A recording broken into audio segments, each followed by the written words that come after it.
Bom dia, preciosos irmãos, irmãs. No nome do Senhor Jesus Cristo, nós saudamos mais uma vez a nossa audiência. Hoje, dia 13 de abril de 2022, esta é uma live, na verdade uma gravação, né? Nós estaremos provavelmente a essa altura de viagem, indo para um encontro regional em Registro, São Paulo, conforme anunciado, mas estou fazendo essa gravação e a princípio ela estará entrando no horário aqui das nossas lives. E amanhã, no caso dia 14, quinta-feira, vamos tentar transmitir ao vivo já dali de São Paulo. Então, como não vamos poder saudar os irmãos, né, nem compartilhar aí os comentários, vamos entrar diretamente na leitura da mensagem e, se Deus permitir, fazer a conclusão da leitura, talvez sem muitos comentários hoje, mas vamos seguir o modelo de sempre. Então, cada um que está entrando é bem-vindo, depois eu vou olhar os comentários, você pode continuar enviando seu pedido de oração, todos os pedidos são atendidos com sinceridade, com sentimento e diante de Deus. Então, que Deus abençoe a cada um, seja bem-vindo. E nós vamos seguir a nossa leitura do parágrafo 206 a seguir, quando o profeta diz que já estava terminando, que já havia passado do tempo. vem algo a mais e ele diz assim: deixe-me dizer-lhes algo que sucedeu. Vocês me permitem mais 6 minutos? Me dispõem mais 6 minutos?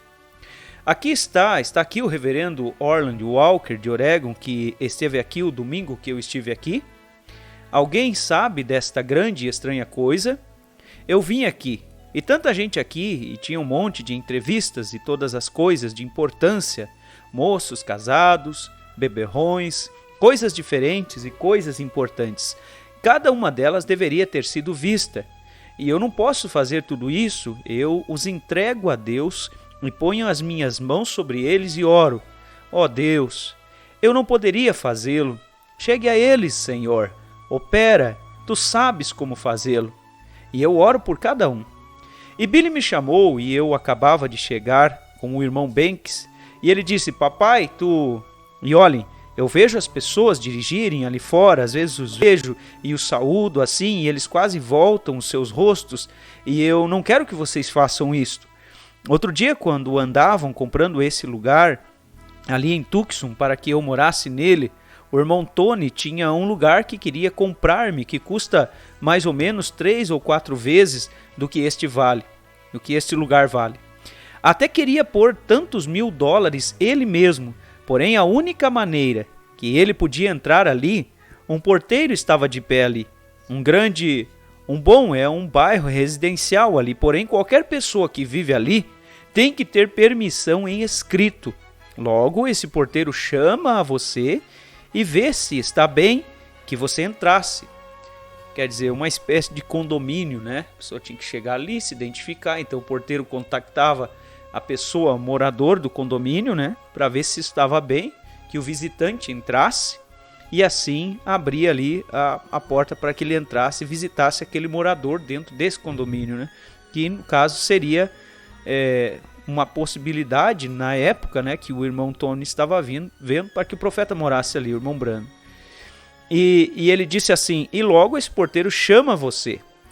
E eu disse: pode imaginar a mim, meus irmãos e irmãs que vêm me ver e querem me apertar a mão e pedir a bênção de Deus por mim, podes imaginar, Tony?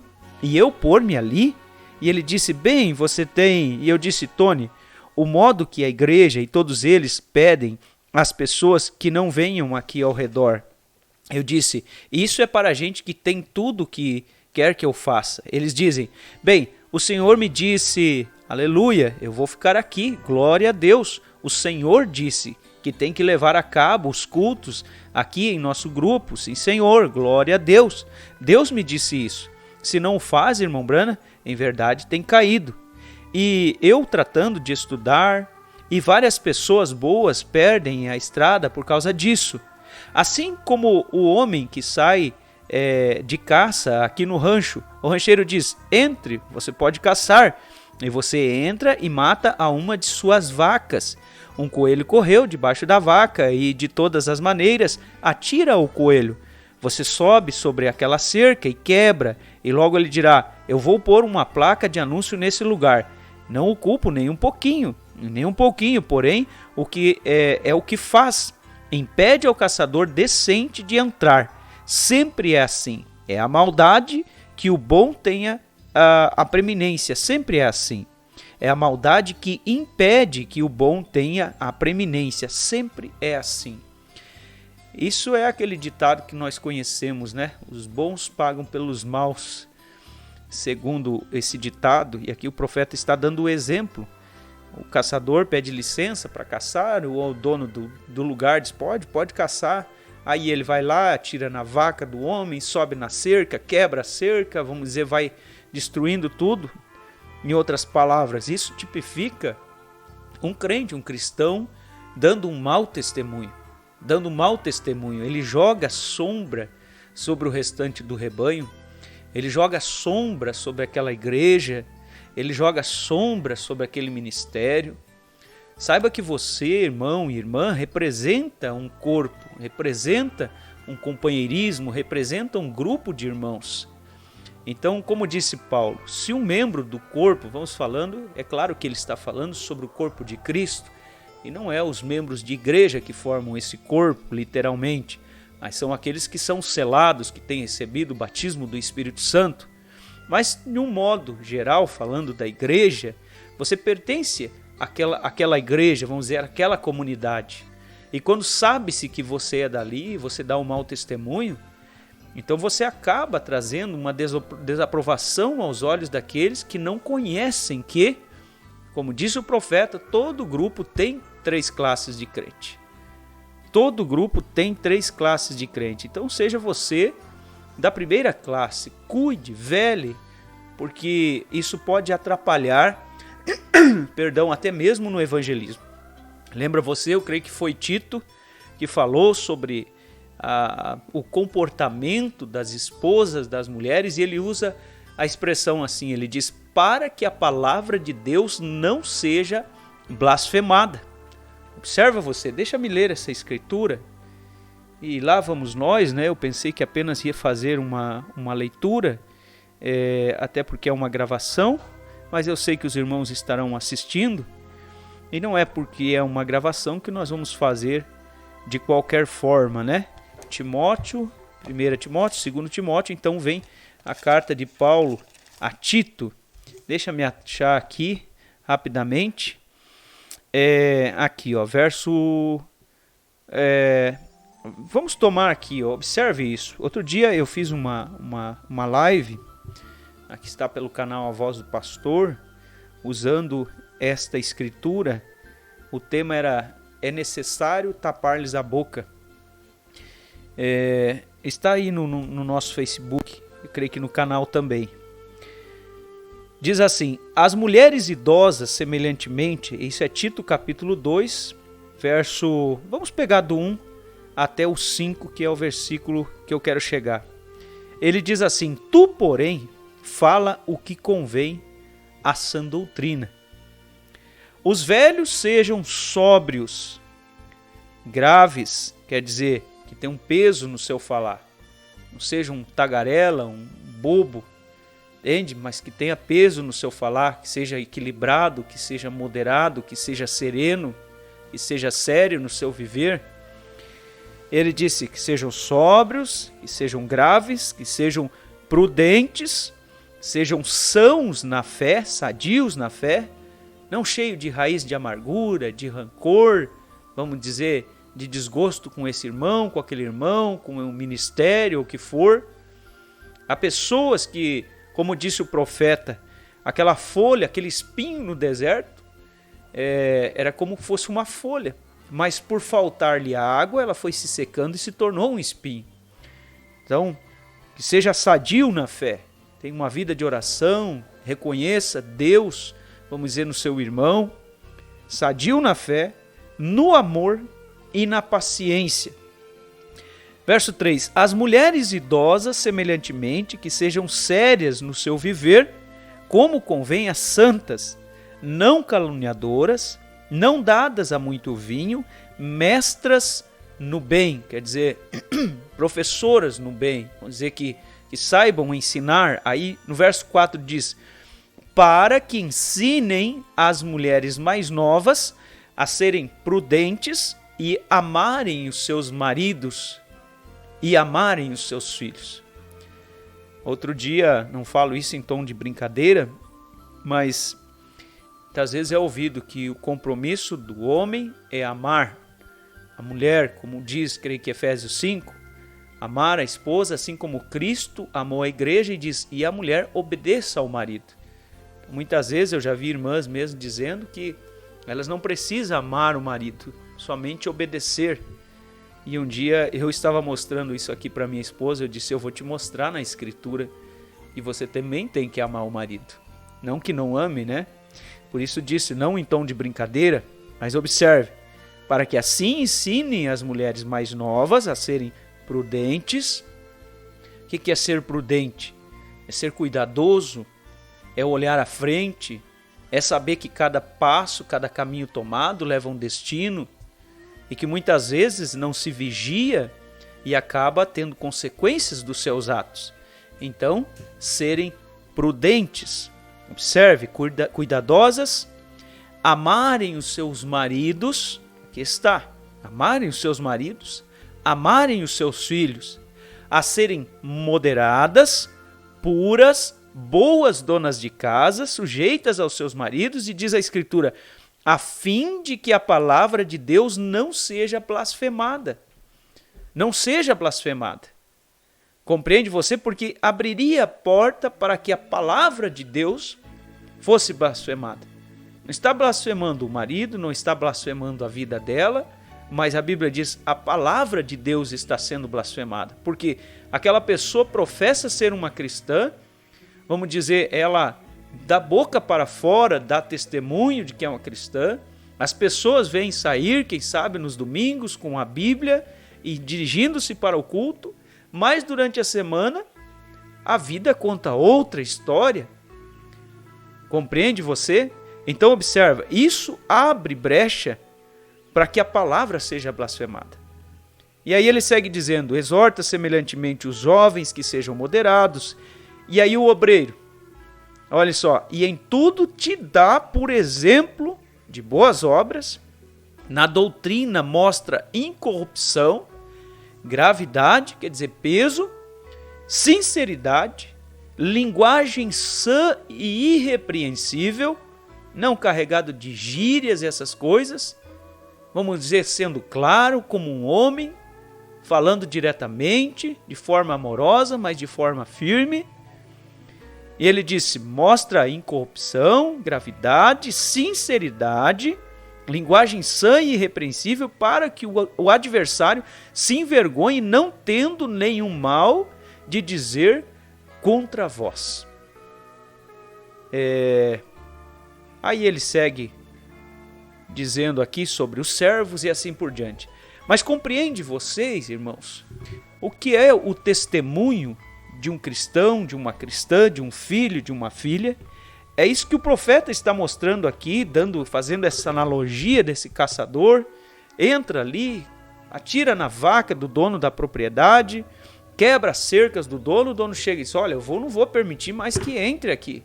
E ele diz, isso impede o caçador decente de entrar ali. Então pense você, irmão, que aquela atitude não vai simplesmente impactar naquele momento ou somente com a sua pessoa, não. Aquilo pode perdurar por anos muitas vezes, pode ser empecilho daquela pessoa aceitar o evangelho, sim, pode atrapalhar aquela pessoa, mas que Deus nos ajude, que cada um possa dar o seu melhor e viver para Deus. Claro que falhas todos terão, todos vão ter falhas, mas a questão é, faz você de mente sã? Quer dizer, é você um iníquo de sangue frio que passa por cima das coisas e de uma forma orgulhosa segue adiante como se não fosse contigo? Como um Jonas jogado no convés do navio, quando tudo ia indo abaixo, ele dormindo tranquilamente, comprometendo todos os demais? Lembre que você não está só no barco da vida também. Você tem família, você tem filhos. Você pode envergonhar a tua família, os teus filhos, assim como eles podem ser honrados. Coisa boa é quando alguém chega e diz, olha, eu sou filho do fulano, da fulana, e você ser respeitado por causa dos seus pais. Isso é muito bom, os pais serem respeitados por causa dos filhos. Como é bom quando o pai chega ali no colégio e aquela professora diz, você é o pai do fulano, da fulana, você é a mãe do fulano, da fulana. E você recebe aquele elogio, como aquilo é bom. E o bom pai, a boa mãe vai virar os seus olhos ao céu e dizer, Senhor, obrigado.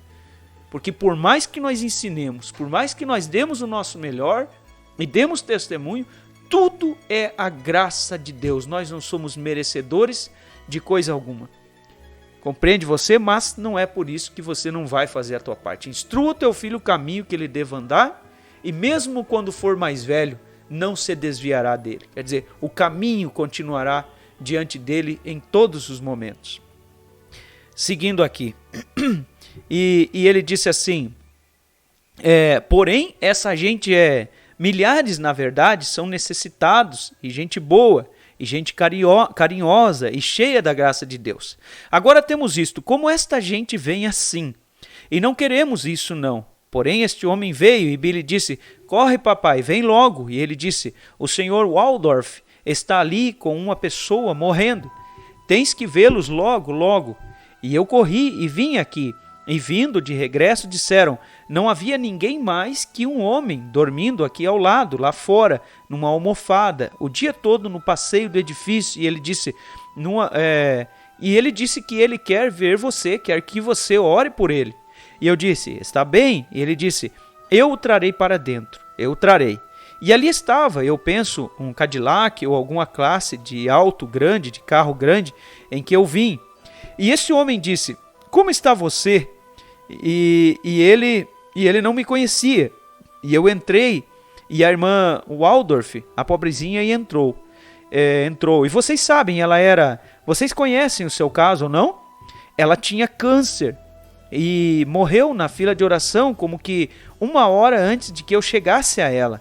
E o seu doutor veio e me fez saber. E isso faz como que 18 anos, câncer no coração. E ela vive hoje, e ela vive em Arkansas agora.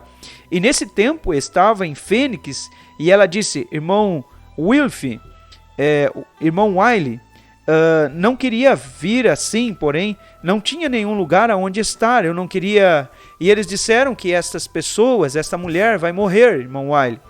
E eu queria trazer-lhe uma oferta pequena em minha mão, irmão Wiley, porém, não pude fazê-lo, mas preparei uns frascos com geleia de amoras. Quando fui e vi estes frascos de geleia que ela havia posto ali, parecia demasiado sagrado para que eu o comesse.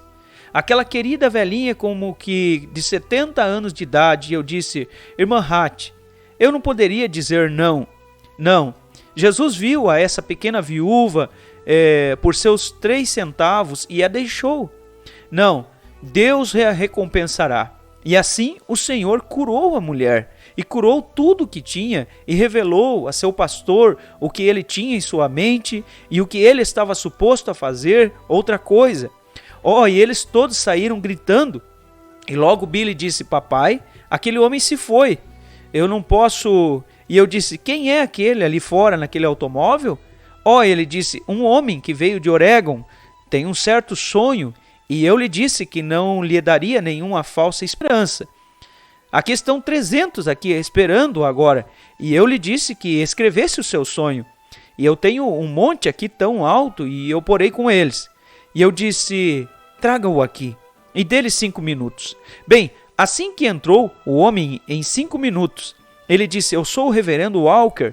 Eu creio que era o seu nome, de Oregon. E eu creio que era de alguma denominação, eu não sei, presbiteriano, episcopal, algo. E atrás vim... E eu vim a Grandes Paz, onde não era Grandes Paz, porém eu me esqueci o nome do lugar. Ali toda a região, notícias no jornal, toda manhã, todos sabiam, e eu não podia nem mesmo chegar ao edifício onde você estava, mas um dia eu vi você ir pela rua, e eu aproximei-me, 4 ou 5 homens ao seu redor, e eu saudei você.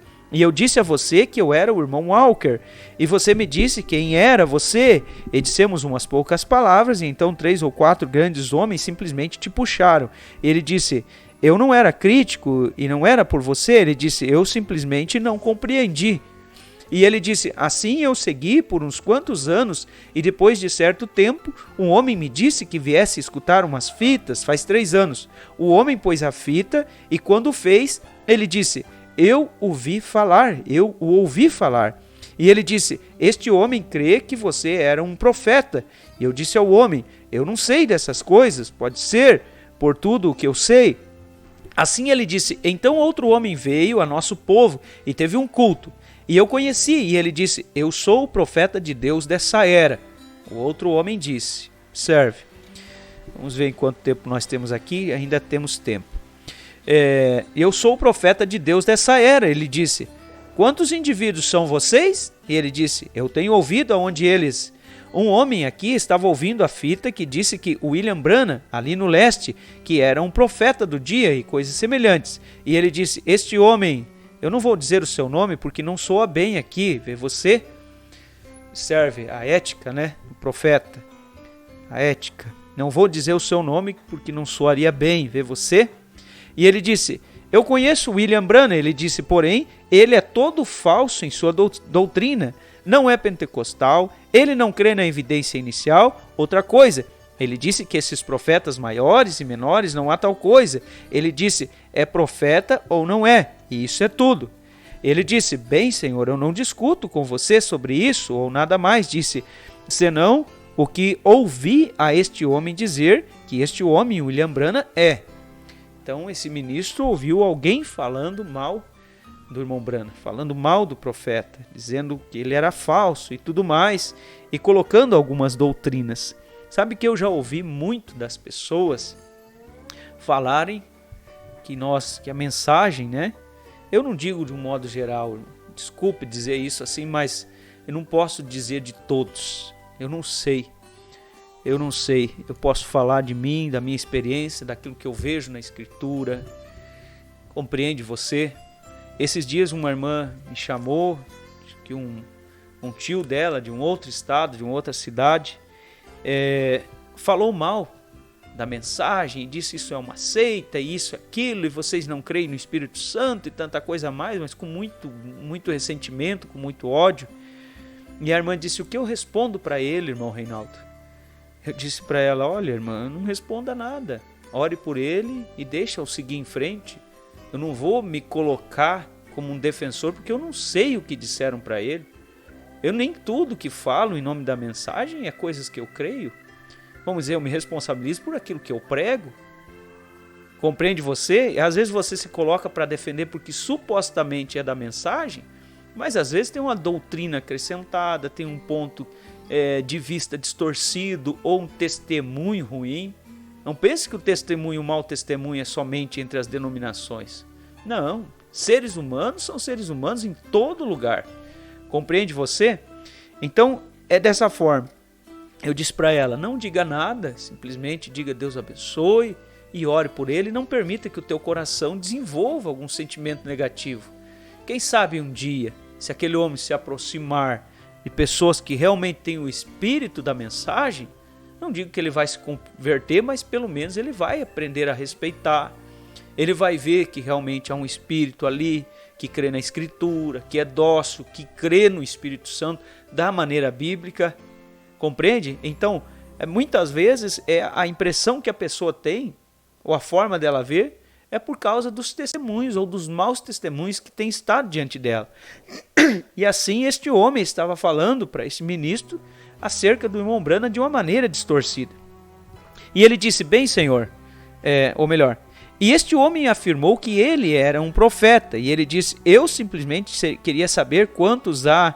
Ele disse, porém quero que saiba disso, eu sou o profeta dessa era, o homem falou. E ele disse, és? O Senhor te abençoe, vá contigo. E ele foi, nunca pôs atenção nisso. E ele começou por entre os seus irmãos uma série de 3 ou 4 cultos, e foi ao correio e disse, não devolvam as minhas correspondências, deixe aqui, eu volto nos 4 ou 5 dias, está bem? E puseram uma etiqueta que não devolveriam nada, e ele foi ali e viu a sua filha, e de regresso se deteve numa igreja e teve o culto dessa noite. E na manhã seguinte ele disse que pensou, eu vou ao correio geral. E quando foi, uma carta tinha vindo pela entrega comum e chegou à sua filha. E a sua filha mandou-a pelo correio geral. E abriu-a e dizia que um homem, o senhor Wildebrandt, que é meu amigo, estava tocando as fitas e teve notícias de Roy Borders. E aquele é um dos dirigentes, vocês sabem, que ia ter cultos aqui de 28 a 1º, do dia 28 ao dia 1º, que viesse por si mesmo. E ele disse, agora, olha aqui, estes indivíduos estão tentando puxar-me para lançar-me a algo assim. E ele simplesmente jogou a carta no lixo e se foi assim. E ele foi e teve o culto naquela noite, e logo na manhã seguinte começou a apertar o seu coração e chorar ali no quarto. E ele disse, irmão Branham, eu sinto que tenho de parar-me diante de Deus. Eu não sei se eu estava dormindo ou o que aconteceu, eu sonhei, eu vou dizer que eu estava dormindo, eu sonhei. E eu pensei que meu filho no mercado meteu a sua mão num fardo. Quando o fez, era um fardo de maçãs, e todas viraram, e quando fui levantá-las, todas eram maçãs verdes com uma mordida já tirada nelas. Estava levantando-as, e voltando a colocá-las no fardo. Algumas delas rolavam para fora e rolavam para baixo, e eu esforcei-me para apanhá-las na grama, e elas rolavam debaixo dessas cercas de cadeias e fechaduras, e esta grande superestrada seguia ali dentro. E eu olhei para o oriente, e a cadeia estava inchada em frente de uma rocha grande no oriente. E eu voltei ali atrás e pensei baixar esta cadeia e voltar a colher maçãs para o homem. E comecei a baixar a cadeia, e uma voz sacudiu toda a terra, e a terra se sacudiu sobre os meus pés. E ele disse: depois que terminou de sacudir-se, ouviu uma voz. Irmão Branham, era a sua voz. Eu sei, algo me falava, e disse: eu cavalgarei essa estrada mais uma vez. E comecei a olhar para cima, para a rocha, assim, e continuei olhando além das nuvens, acima, numa rocha que se conduz do oriente ao ocidente em forma pontiaguda, assim, como pirâmide. E eu corri atrás para o oriente, e ali você estava parado sobre um cavalo, que em minha vida eu jamais tinha visto, coisas assim, um grande cavalo branco, a crina branca pendurada para baixo, e você estava vestido como um chefe indígena, com todas as coisas que os índios usam, e tinha um peitilho e pulseiras nos braços e tudo ao redor, assim, como isso, e você tinha suas mãos assim, como aquele cavalo de pé ali, como um cavalo militar, com uma certa ostentação, assim, andando, e eu parado, quieto, e ele disse: você puxou as rédeas. Ele disse: você puxou as rédeas, né? O homem contando o sonho, disse que o profeta puxou as rédeas e se foi cavalgando para o ocidente. E eu olhei para ali, e ali havia um montão de cientistas. E na manhã seguinte, foi sábado, na manhã seguinte, eu preguei sobre os cientistas são do diabo. E ele disse: cientistas, eles estavam colocando coisas em tubos e misturando-os, e você parou o cavalo, levantou as suas mãos e começou a gritar: eu cavalgarei esse caminho mais uma vez. E ele disse que a terra inteira se sacudiu, e essa gente se sacudiu, e olhando um ao outro, olharam para cima para você, e encolheram os ombros e seguiram com suas investigações científicas. E você começou a ir-se para o ocidente, e quando o fez, eu vi esse homem que se chamou um profeta. Você sabe, e ele veio sobre um cavalo que estava mesclado de branco e preto, e ele chegou detrás deste grande cavalo, e estava mais acima, das nuvens, e o caminho não estava mais largo que isso. E aquele cavalo somente corria com o vento soprando as plumas, e todas as suas vestiduras, e então a crina do cavalo e a cauda voando, grande mestre, grande cavalo branco, caminhando em linha, e este indivíduo correu atrás de você e veio rumo ao Canadá. E o homem mora no Canadá. E ele disse: regressou e tomou o seu cavalo pequeno, esforçando-se para derrubar o seu grande cavalo fora, e dando-lhe volta e fazendo que sua traseira golpeasse contra. E ele não moveu o cavalo grande, ele simplesmente continuou andando. Logo, de repente, deu uma virada. E aquela foi a terceira vez que falou, mas na segunda vez você disse: eu cavalgarei. E você não falou como fez, você mandou. E você virou e chamou o homem pelo nome e disse: saia daqui. Você sabe que homem algum cavalgará esse caminho aqui, a menos que Deus tenha ordenado a fazê-lo. Saia daqui. Aqui está o homem contando o sonho, né? Nós vamos avançar um pouco mais aqui, irmãos, para concluir o contexto aqui. Eu sei que já passou o nosso tempo. Ele disse: o outro homem virou a rédea, e o homem me havia escrito cartas, e através das ancas do seu cavalo, aquele negro cinzento e mesclado, pelas ancas de seu cavalo, estava escrito o seu nome, assinado exatamente como está em sua carta, e ele cavalgou para o norte. Logo você desceu, e aquele cavalo virou ao redor tão longe ao ocidente como você pôde. E você parou, levantou suas mãos assim, e então ele começou a chorar. E ele disse: irmão Branham, veja esse cavalo parado lá, garra de guerra, e tudo com isso, e aquela armadura de peito, e tudo resplandecia. E ele disse: e você levantou as suas mãos um momento, e olhou outra vez, e levantou suas rédeas, e disse: eu cavalgarei esse caminho somente mais uma vez.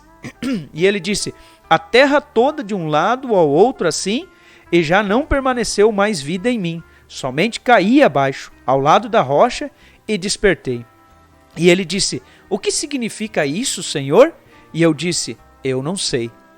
E na manhã seguinte, Junior Jackson, o que teve o sonho da pirâmide, vocês sabem, quando fui ao oeste, vocês se recordam que ele me chamou como que 1 mês ou 2 antes, e ele tinha um sonho que lhe estava queimando e tinha que contar-me. E eu disse: Billy, há cerca de 20 esperando aqui fora. E ele disse: Junior Jackson diz que tem que contar-lhe um sonho.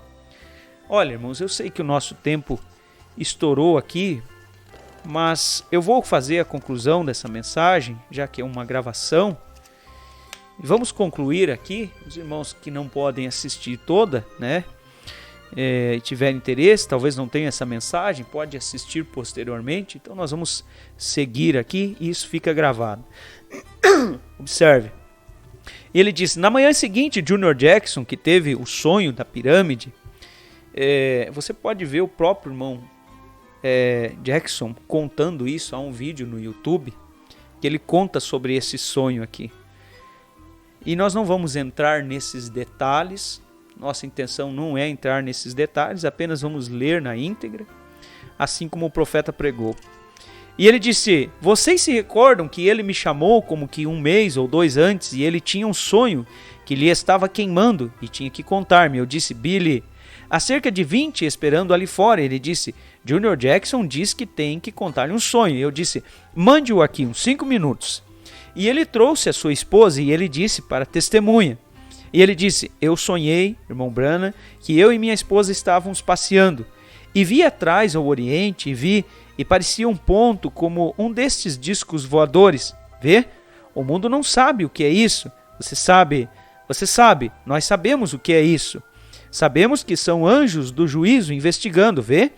Como aquele pentágono, como tudo isso descendo a inteligência, como eles se vão como um relâmpago e se vão e se arrancam de qualquer coisa que eles têm, vem?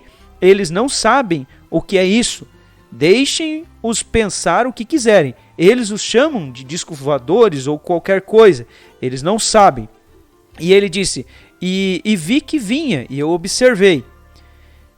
Observe aqui, irmãos, não vamos entrar nesses detalhes, esses pormenores, mas aqui ele não está dizendo que era um disco voador. Ele usou essa expressão, como, ele viu aquele sinal e disse que seria como, apenas para ilustração. E eu vi que vinha e observei, e era um homem montado num cavalo, e ele vinha com velocidade de relâmpago, e vi que ia descer diante de mim. E eu parei o meu carro e saltei fora, e quando fiz, um cavalo estava parado no caminho, um grande cavalo branco militar andando, empinando, essa é a palavra. Por certo, vocês sabem, andando e empinando. E ele disse: e havia um homem ali montado, e estava vestido com roupagens do ocidente, e não era um vaqueiro, porém se parecia com um chefe de guarda de bosques ou algo. Veja, toda a autoridade de chefe foi ao ocidente, os índios sobre os índios, guarda maiores de bosques sobre o... E o homem tinha um chapéu puxado para baixo e estava olhando para um lado. E quando ele virou para o outro lado, e ele disse: era você, irmão Branham. Você nunca falou como o fez. Você disse: Junior, você chamou 3 vezes. E ele disse: e eu te direi o que fazer. E logo você puxou as rédeas do cavalo e deu como 3 golpes violentos e se foi ao céu. E você se havia ido para o ocidente. Ele disse: somente 1 minuto. E eu olhei ao redor e aqui vinha um cavalo menor, daquela mesma raça, porém menor, parado. E eu andei ao redor e ele disse: ele deve ter enviado este aqui para mim. E eu subi. E Junior tinha cavalgado um pouco também. E ele disse: você sabe como sua sela de montar encaixa, irmão Branham, os estribos e tudo. E eu pensei: bem, isto encaixa perfeitamente bem. E eu puxei as rédeas e andou ao céu. E puxei as rédeas e parei e voltei. E quando eu voltei, parei o cavalo, desci e falei à minha esposa. E o cavalo se havia ido e estava instigado. E logo, anteontem, faz 3 dias, veio Léo Mercier dizendo o mesmo sonho. E não sabendo nada sobre isso, tentando misturar um grande burro branco com uma égua e eles não puderam fazê-lo. Nervoso, ele disse: eu andei lá para cima e disse: Léo, e disse: o que fiz? E disse: o que fiz? E eu não desejo dizer isto aqui. Eu lhe disse o que eu fiz. E ele disse: não vês que não entendia? Não vês que não entendia? Eu não sabia o que Ed Dalton tinha um genro, e o genro tinha um cachorro com este nome. Tu sabes, Léo, o teu sonho. Porém, quando despertares, recorda-o. E ele disse: jamais tivera ouvido tal mandamento. Como que este tempo, Roy Robertson entrou e disse: irmão Branham, se recorda ali atrás, antes que você deixasse a igreja pela primeira vez? O via sentado como que na Palestina, e nós estávamos toda junta e tudo, como que a mesa da ceia do Senhor, e logo você falou, e não estava você seguro do que falava. E ele disse: uma nuvem branca veio e o cobriu e o envolveu. E quantos se recordam do sonho do irmão Roy? E ele disse: a nuvem branca o envolveu e logo você se havia ido. E eu andei pelas ruas gritando e chorando, e quando eu saí aqui fora, e esse pobre braço velho, paralítico como... Ele deixou cair o rastel e começou a chorar, quando me viu vindo para ali. E eu não havia visto para que ele me contasse o sonho. E ele disse, e ele estava rastelando ali, e ele disse: e você se foi, e por isso eu andei pelas ruas em todas as partes tratando de encontrá-lo, e eu não pude encontrá-lo em parte alguma, e eu estava gritando: ó, irmão Branham, não se vá. E uma nuvem branca veio e o envolveu e o cobriu de nós para o ocidente. E isso foi antes da pirâmide ou qualquer coisa. Ele disse: o envolveu para o ocidente. E eu chorei e andei pelas ruas, e depois de um tempo fui e me assentei à mesa. E por casualidade vim para a cabeceira da mesa, e pude ver que muitos de vocês estavam brancos como a neve, e você estava parado ali, e você falou com autoridade. E não havia conjectura. Cada homem entendeu exatamente o que você disse. Ó, meu irmão e irmã, agora cada um de vocês, consciente, eu sei o que isso significa. Vem, simplesmente observem, estejam próximos de Cristo. Deixe-me adverti-los agora, como um ministro do Evangelho, que isto, não admitam tonterias, não imaginem nada, detenham-se ali, mesmo até que isto dentro esteja firmado a palavra, que você está reto com Cristo, porque essa é a única coisa que vai. Porque estamos na era mais enganosa que jamais temos vivido. Enganaria até mesmo aos escolhidos se fosse possível, porque eles têm unção. Eles podem fazer qualquer coisa igual ao resto. Limpem suas vidas, paguem suas dívidas, não devam nada a ninguém. Jesus disse não. Agora, eu não quero dizer coisas como seus aluguéis de casas e coisas assim. Você tem que fazer isso. Tirem todas as coisas de suas mãos, acertem tudo, preparem-se, recordem no nome do Senhor, algo está para suceder. Deixa eu aproveitar, fazer uma pausa aqui, para esclarecer sobre essa questão de dívidas. Aqui o que nós vemos, o profeta está contando sonhos, citando nomes de pessoas que para eles ali eram comuns. Então é necessário, isso aqui você vai vendo nas mensagens, uma mensagem aqui, outra ali, você vai juntando as coisas, você desejando saber melhor, você tem aquela série de livros do sobrenatural, aqueles 6 volumes ali, e você vai ver tudo isso dentro destes livros, você vai ver testemunho de alguns irmãos, por exemplo, naquele livro Geração, e assim por diante. Mas o assunto é, irmãos, como o próprio profeta disse aqui, não tentem imaginar nada, não admitam tonterias, não vão atrás de interpretação. Observe como que ele conclui aqui, isso aqui, não devam nada a ninguém, vamos dizer, pague suas dívidas, e aqui eu queria chegar. Ele disse, eu não estou falando de aluguéis de casas e coisas assim. A questão é, por exemplo, você tem aí um financiamento de carro, compreende? Se Jesus vier hoje, você tem uma parcela do mês que vem para vencer, você não tem uma dívida, você não está negativo, você não está, vamos dizer, com aquilo atrasado, compreende? E mesmo que tome isso Um equilíbrio, mesmo que você, por uma desventura, se atrapalhou financeiramente, você não anda esbanjando, vamos dizer, você teve algum problema que te fugiu ao controle, vamos dizer, se atrapalhou, quem sabe financeiramente, não deu conta de pagar uma parcela. Em outras palavras, você não é uma pessoa de um mau caráter, Deus olhará por você. Compreende? Deus olhará por você. Então, o que é dívida?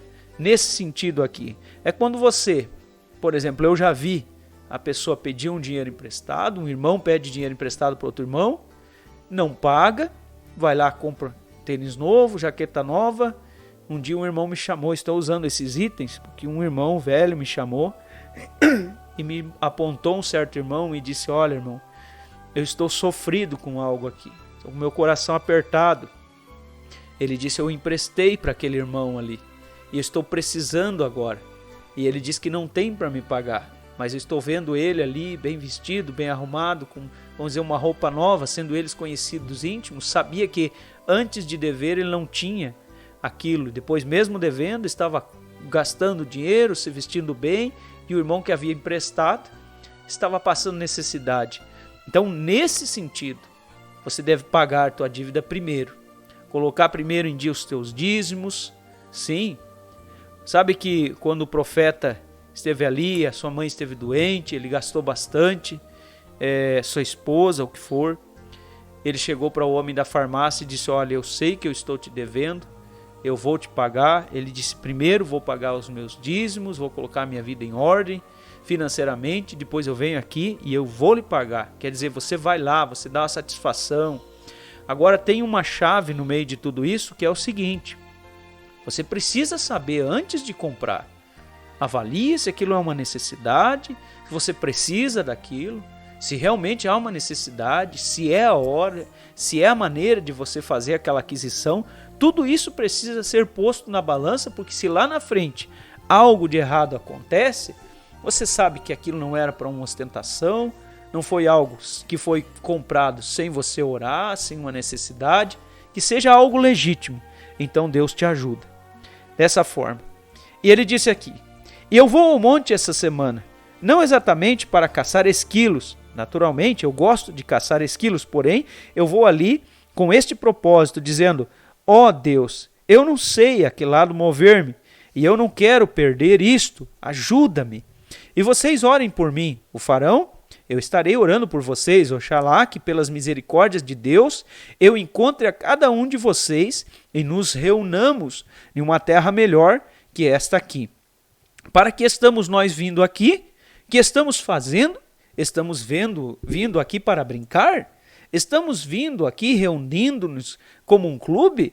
Cristo não pode vir até que a igreja esteja perfeitamente bem. Ele está esperando. Eu creio que estamos no final.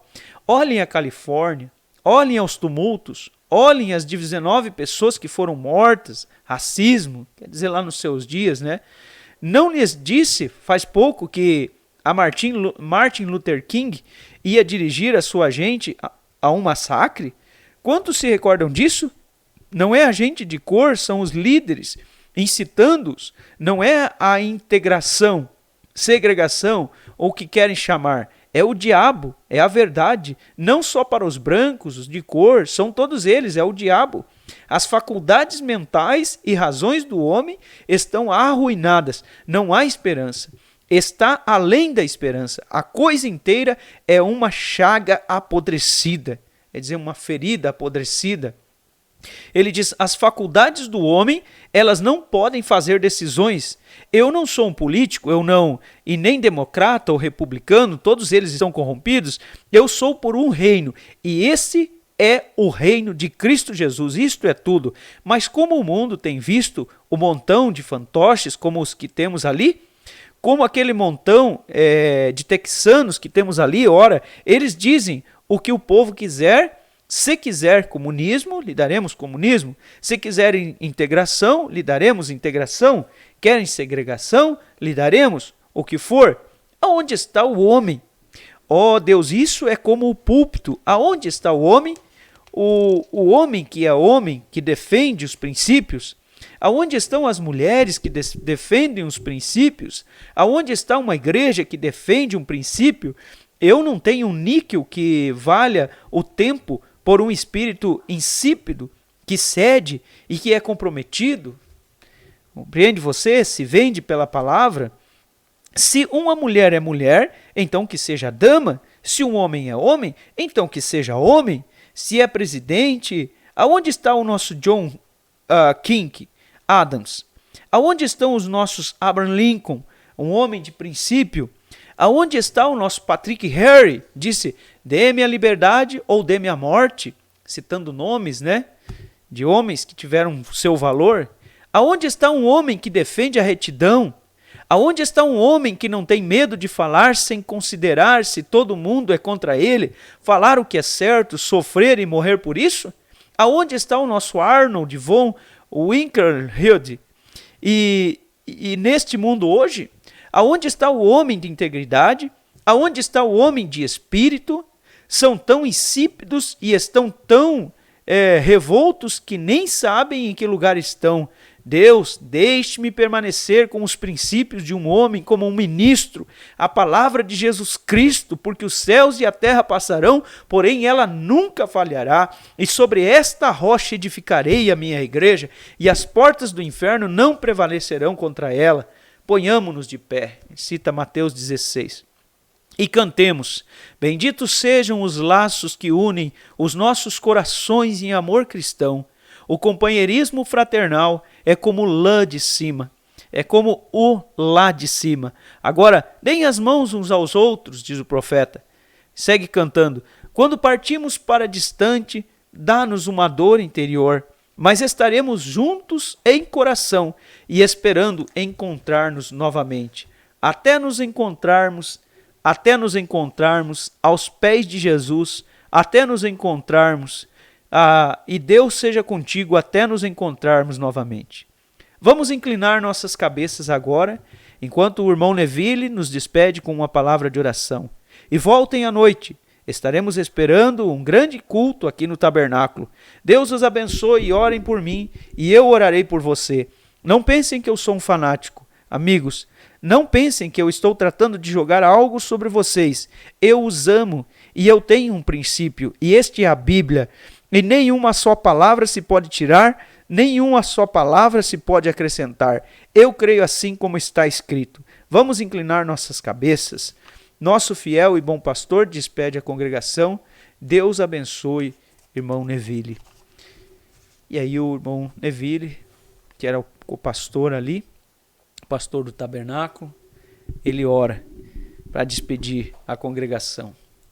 E assim nós concluímos a leitura dessa mensagem. Você vê, irmãos, como o profeta, quando ele conclui estes sonhos, todos esses sonhos, veja a maneira que ele orienta a igreja, as coisas que ele traz, e a maneira que ele orienta a igreja a permanecer nos princípios, não ir atrás de conjecturas e tudo mais. E com relação às coisas que ele diz, aqueles que acompanharam essa série de lives, você vê como foi intenso, vamos dizer, parece bastante duro. Ele chega a dizer aqui, não pensem que eu sou um fanático, mas ele diz, há princípios que um pregador deva defender. E concluindo, eu quero terminar com uma analogia, uma história. Um certo lugar, uma certa cidade, ali na América, onde o juiz era eleito pelo povo, não sei se ainda é nos dias de hoje, e ele foi eleito, aquele juiz, e ele fez uma promessa, e a promessa era ser justo, ser justo. E chegou o caso sobre bebidas alcoólicas em sua mão, e ele proibiu a venda das bebidas alcoólicas, vamos dizer a fabricação, ele proibiu a bebida alcoólica ali. E as pessoas que haviam eleito ele, colocado ele como um juiz, disseram, você não deveria ter feito isso, nós não amamos mais você, disseram para ele, nós não te queremos mais, nós não te amamos mais como juiz. Aquele velho olhou para os princípios, olhou pelo povo e respondeu assim, lá em cima naquela colina há uma casinha branca, e lá estão a minha mulher e os meus filhos, Ele disse, mesmo que vocês não me amem por causa da justiça, ele disse, eu sei que eles continuarão me amando. Em outras palavras, nosso Deus tem sido justo. Uma justiça com misericórdia ainda no nosso dia, mas não deixa de ser com seus estatutos, que são conselhos para nossas vidas. E as pessoas que amam o pecado, que amam a vida dissoluta, querem, vamos dizer, camuflar o evangelho e adequar segundo as suas concupiscências. Quanto a isso, o apóstolo São Paulo nos alerta, ali em Timóteo capítulo 4, sobre esses últimos dias.